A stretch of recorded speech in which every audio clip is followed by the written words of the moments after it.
And the interesting part too is there's some things there that are still good nuggets. I mean, I would bet that in the background, Dan and Taylor were both talking to certain people on the board who were asked, "What do you think about Austin?" Somebody said, "What do you think?" And or who should is there what Dan may have said, "I've seen Austin's ability with a spreadsheet. I've seen his ability to understand the business. I've seen him work in different things. I think he could do it." And then somebody ruminated on it. They thought about it for a while on the board, and they said, "I think we should talk to him. Let's talk."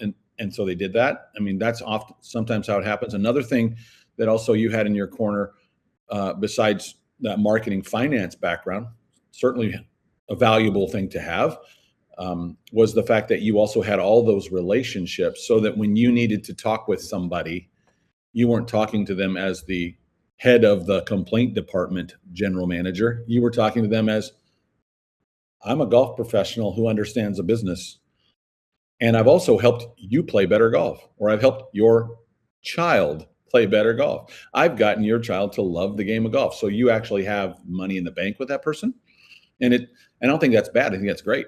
And those are advantages that you have in all those various relationships. And believe it or not, you said you have 30% of the members you know really well. I'll bet you that there's another third who you don't know as well, but they have great respect for you, and they like you because of what you have invested in Avondale.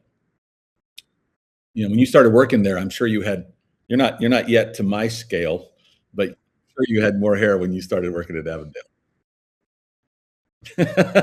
So yeah, and you guys have done some really cool things there. I think it's worth highlighting, because I mean, one of the things that I think is really cool about Avondale, that drive in with the lake on the right, at least that's how I always seem to drive in, is the lake is on the right. And then, one of the, I think hole number 1 is right there on the left. And then, and you drive up to the clubhouse, and the clubhouse isn't super tall. It doesn't have a big high roof line. It actually looks very cool to me. I always think it's just kind of a cool, it is what it is. And then you go inside and it's like, whoa, I didn't expect this.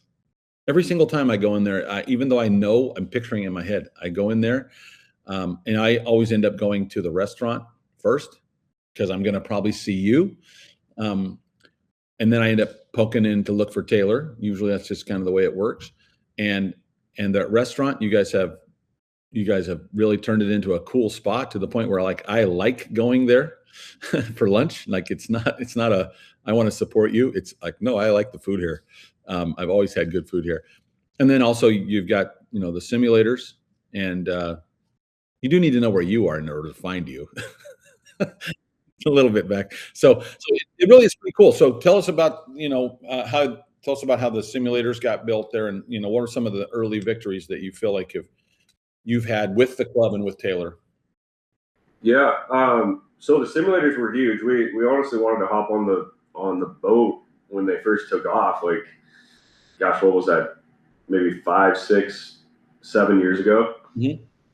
And we just didn't have the space here. And this kind of gets into telling other pros, and it's something you have to create. Mm-hmm. And we created several different proposals. Like, here's how it needs to look, guys. We have the space. We have to vision it. And a lot of people don't have the vision for anything, to be honest. And I'm a huge visionary. Like, I actually sleep with my laptop right pretty close to my nightstand most nights, because sometimes I'll wake up and I think of something and I have to write it down.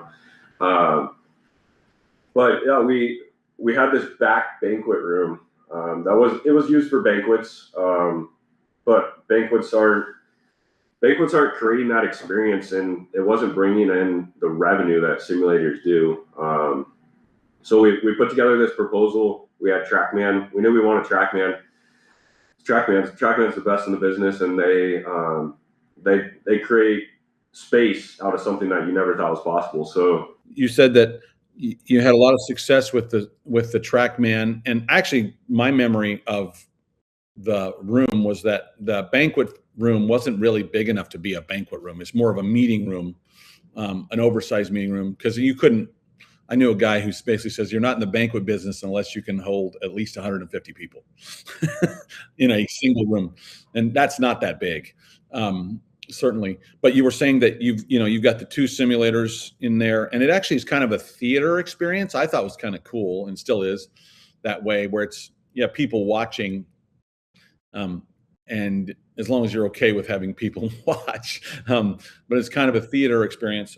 So you were saying that future plan is a little bit tight, getting tighter in there because of the volume. So where are you going with that? Yeah, it's not really in the plans at the moment, but down the road I would like to see a few more, maybe 4, just more of a dedicated space for that, and also like event functions. Our clubhouse, we're outgrowing our clubhouse. I mean, our clubhouse is only 6,500 square feet. We have 700 golfing members. We're also open to the public. So I mean, we're quickly outgrowing our clubhouse, but we make it work. And that's really, like you said, Monte, for driving up, you're like, what the heck is this place? Is this a trailer, or what is this? But then you come inside, it's like, we've made the most of our space. So when we lost our meeting room, the room I'm actually sitting in now, used to be a storage area. And when we installed the simulators, I was had taken over this job, and I was like, what are we doing with that storage room back there? The room's like 10 by 12, 10 by 15, maybe bigger. It's probably a big chunk of the square footage for sure. It was just wasted space, and so we ended up turning it into a boardroom, conference room, and it worked out great. We have this space now that we can have board meetings, and we still have the simulators. We have the dining space. We have a covered patio now, so it's really just making use of the space that we have. Yeah, I think that's really cool. And the golf shop, what can you say about how your relationship with Taylor, has developed and grown? I mean, because it's possible that you guys could have a difficult time, and I'm sure there are times when he's like, "Hey, I don't like that idea," and you're like, "I know," but you guys were teammates, and now you're still teammates, but different. Yeah, to be honest, at the start, I kind of thought things would be weird with all the departments, to be honest, only because I went from an assistant professional, and now all of a sudden I'm the food and beverage director's boss, I'm the superintendent's boss, golf pro's boss, the chef's boss. So it was different at first, but that's where I go back to that leadership tactic of just giving direction. So I look at myself as I'm the connecting factor from the board of directors to myself. They give me the strategic direction, and then it's my job to lay it out for the department heads. And from there, it's their job to execute. If they don't execute, then we have to have a tough conversation. But what I've learned with leadership and the way I show up to work every day is just set a positive example and make sure you're there for the employees, and basically make sure they have all the resources to do their job. Because if they do, they have the roadmap, they're going to execute. I mean, everyone here at the club is professional. They're all good at their jobs, and it's just helping them along the way. Yeah, when you said something, I like to use a phrase. I got this from my mentor, Gus Jones, when he was sort of the director of golf and then became the GM COO at Marta's Camp. And I was like, what do you do? He goes, I'm the alignment guy. I'm the person that makes sure we're all going the same direction. And when somebody is going on their own out of sync and rowing in different direction, it's my job to help them understand that they got to put their paddle in the water the same as the rest of us, go the same way. And yeah, so I totally makes sense. And again, chances are the individual people who saw you, they saw you as somebody that they respected and they liked, they felt like had their back. And as long as you continue to be the alignment guy that tries to make it a better place to work, it's kind of hard to not like that person or not respect that person. And as long as you do that, it usually works pretty well.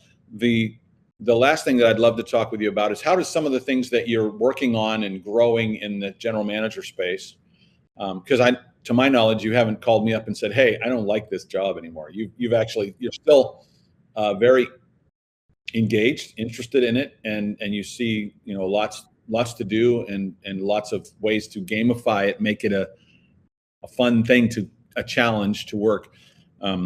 But getting involved in the chapter, Inland Empire PGA chapter, how did that start?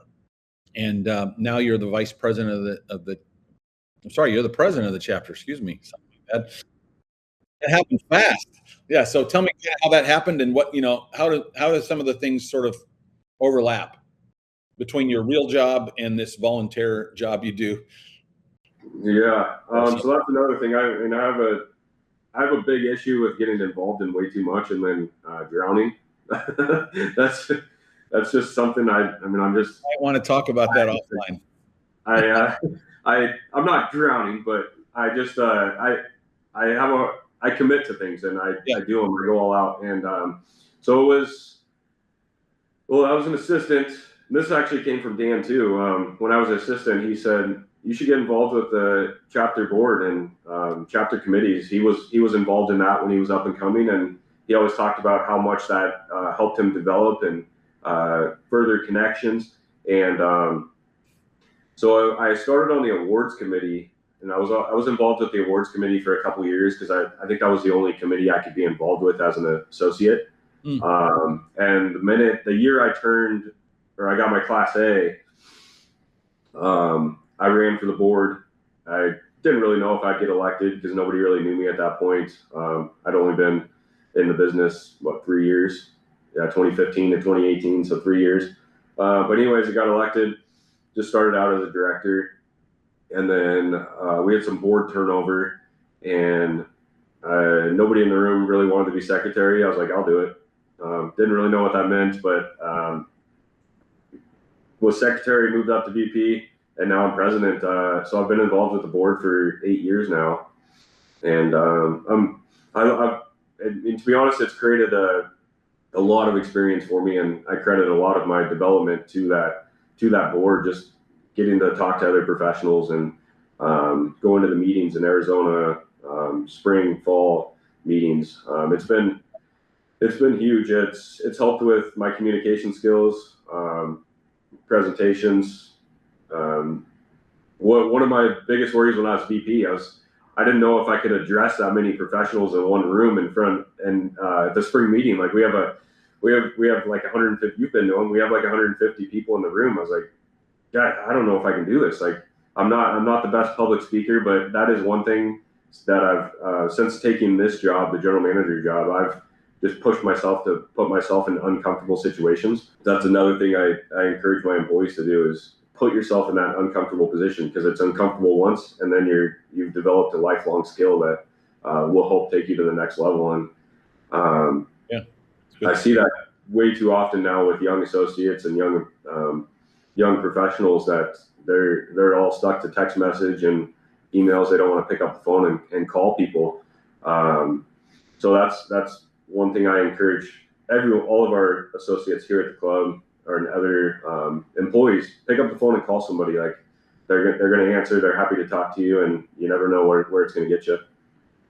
It's funny that you say that too, because there's actually a book that basically is all about that, and the value is, it's called Ego is the Enemy by Ryan Holiday, and it hammers out the idea that if the uncomfortable is actually what we should go for, what we should embrace. And actually, the interesting part too is, if you think about all the greatest athletes, the people that we consider GOATs, and Tiger Woods recently turning 50, right? For example, or Michael Jordan or Tom Brady, or whether you like them or not, what they miss is the fact that they don't have that uncomfortable pressure performance. That's why that's so hard for them to hang it up, because they miss the actual, I'm supposed to feel this pressure, the first tee jitters, or the taking the last shot, or whatever it is. And so it's an interesting thing. And I think that's really good advice.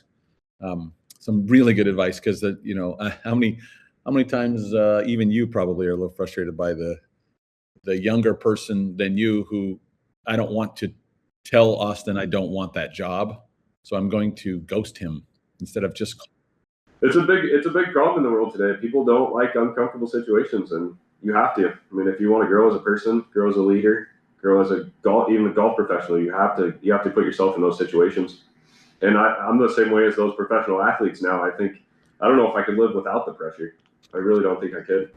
The other part too is that I always try to remind young associates when I'm talking to them about things like that is actually they stand out in a positive way when they make the phone call, when they follow up, when they have that hard conversation. They actually stand out to people like me as, I respect this person in their 20s. I respect them because they're, instead of ghosting me or instead of ghosting someone else, they actually leaned in and had that difficult conversation. And sort of, I also have times when I've had people in your position or people at the section who are like, they call me and they're a little frustrated with somebody who did the same thing to them.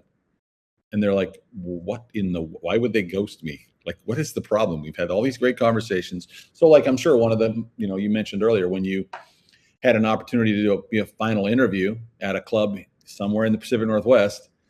And, you floated the possibility like, hey, this could happen to your wife. And she said, I don't think I would want to move there no matter what kind of offer you get.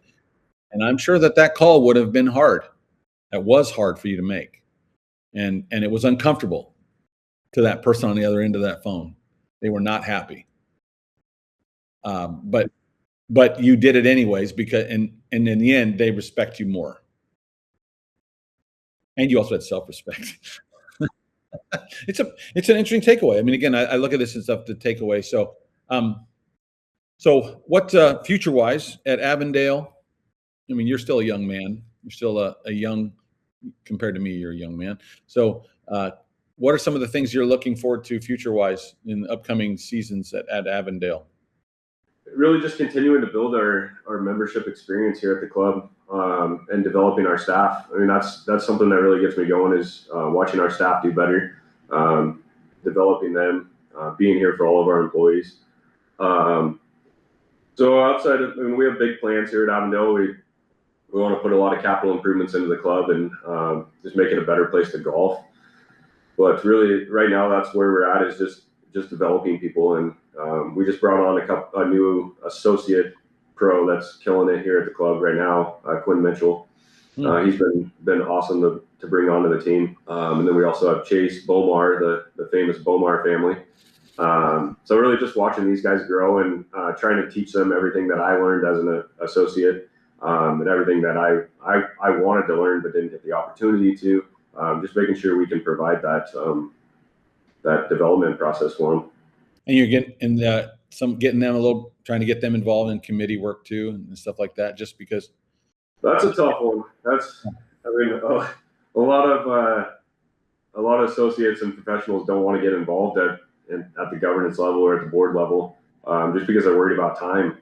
But I do push people to get involved, and maybe that's not the only way they get involved. Maybe they just simply, I don't know, just do something to get involved, do something to further that connection. Because it's helped me, and I want to do the same for people, for my employees and other people I see. It's funny that you and I have a little bit of a correlation here, in that you have the job you have, and you believe you benefited from rubbing shoulders, interacting, being in meetings, being in the same room with people that you have great respect for and you learn from. And then I could say the same. I don't think I'm being a career consultant if I hadn't done the same path and eventually, gone through being a section president in another section. But like in terms of the benefit, and I remember I always laugh, like when people were saying, "Oh, it's good to serve because you grow." I remember thinking, you're just saying that to sucker me in, and you're right. I mean, and then I say it because it's true. Like I wasn't suckered in. I benefited from it. It's like going to college again. If you would have asked me 5 years ago if I'd be in the position I am in now, I would say you're crazy. There's no way. But it's amazing how fast things change, and opportunities come up, and if you don't take them and get after it, it's not gonna happen. So I can't believe I'm 32 years old and the general manager of a semi-private club with over 700 members. Like sometimes at night I'll look back on that and say, how the heck did this happen? But it's really just hard work, perseverance, and just getting after it. creating those opportunities for you to pave the way. Yeah, there's some things in some of the the track that we've gone through where you've talked about your degree in marketing finance and the way you don't shy away from a finance spreadsheet from P&Ls, like you actually find it interesting to see if I want to understand this and find the gold nuggets and that I can glean from this to do better, and then the way you really enjoy the developing that member experience, and you are an alignment guy. I remember, again, going back to the elevator time when I met you and Dan and Taylor, I remember thinking these guys really are a well-aligned group. Like there was not a. Sometimes I'm in an environment like that, and there'll be one of the assistants who's like giving off vibes like I'm here against my will, kind of thing. you know, yeah. And you guys were really well aligned, and again, that says a lot about you and Taylor and Dan, of course, and so how you wound up being who you are today isn't surprising, even though you might seem surprised by it. So I appreciate your humility and that your ambition, I guess, your humble ambition. You want to be the best you can be, but you do it with humility. So I think that's one of the reasons why people like Austin Westphal a lot, and think highly of you, including your teammates at Avondale, as well as your teammates on the board in the Inland Empire and on the section board. So with that, I think this is a great opportunity to just say thanks again for your time, Austin. Thank you for your service, and I've appreciated our relationship ever since the elevator at the Coeur d'Alene Resort, Suite 16. Yeah, already. One last thing for you, Monte. You've been a huge help in my career. You've always, every time I've had a question or asked you about a job or advice on my contracts, you've been a huge help. So I encourage all the associates to develop a relationship with you. Thanks very much. Every time this happens, I have to say, "What's your Venmo?" I'll pay you off. Just kidding. So again, thanks again. Super proud of you, and like most important is I appreciate what you just said, Austin. But is that the fact that you trust me and call me is actually the best part of the job. The fact that I'm going to stop the recording now. Again, thanks.